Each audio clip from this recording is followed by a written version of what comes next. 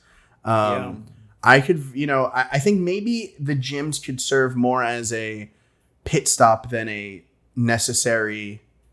I mean, I can't imagine that you could beat the game without beating the 8 gym leaders. Yeah, I don't see a world where that's possible. What if there's no beating? What if it's just hang out, have a precious time with your friends, do what you want? I mean, you can go battle a gym, you can talk to the professors, you can catch.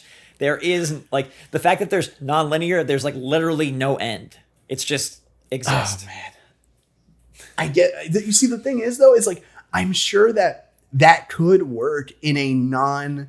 The problem is that, like, the thing that makes this so tough is, we've seen it with Eastern developers so often not wanting to make live games. Like, like they almost refuse to do so, because I think at the end of the day, like, anybody would want a Pokemon game that every year adds a region, or like, I mean, look at something like Smash Brothers. Why not just keep Ultimate forever and just add characters years down the line? Like, that process is such a Western way of thinking, because we have things like battle passes and stuff like that, where most Japanese, especially developed games, they want to make an experience front to back. There needs to be an ending. So, like, if it is the first ever Pokemon game with no real ending, there would need to be the promise of content. And I don't know that Game Freak will stick to a game that long, because I mean, look at what they do to the games 5. And they have to, exactly. We need Generation 10. We need Generation 11. And I think as long as Game Freak holds themselves to that, I don't think we'll ever get a game that does something so different. I don't either. Like, it'll definitely be different. It's very tantalizing. I mean, Battle Pass, where you unlock, future Mr. Mime at the end of the Battle Pass, and it's not about competition in the competitive scene. It's just about having a precious fun time with your, like, where this can go is fascinating. And I think for me, that's what makes this Pokemon the best ever. Besides the fact that, okay, it probably will be the best ever. It's like, it is the most undefined, and it has the most opportunity to do a million things. And my hope is that even when we get the game, we're not completely certain on what all hides, within. I feel like Pokemon is so known that an unknown Pokemon, no pun intended, like, will be awesome. And so whatever features they put in, your guess is as good as mine. I feel like this is a good place to just leave you with the question of what the heck is Pokemon Scarlet and Violet? We have no idea. This is madness. We'll keep you posted. Hopefully there's a new trailer to talk about next week. If not, I'm sure we will have the Riddler Coup final Evo to talk about, because that's supposed to be happening later this week as well. And ponder the unponderable, the existential nature of Scarlet and Violet. That I leave this episode completely uncertain what they're gonna do. I know. If anything, I'm more confused than I think we were at the start of this, because now it's like, we're questioning. We're back to questioning, like, are gyms important? And it's like, is there a progression? 2 episodes. Oh my goodness. Yeah. All right. Well, but that's what makes it fun. That's what makes it fun. That's what it's what makes it so fun. Thank you for having fun with us. Hope you enjoyed the episode. Tune in next week, where hopefully we know something a little bit more. In the meantime, stay safe, stay healthy, stay happy, stay positive out there. Enjoy your week. We'll hopefully be on audio services by next week. And until then, thank you, Professor Joe, for educating us. And Game Freak, in Game Freak we trust. Fingers crossed. SwitchForce out.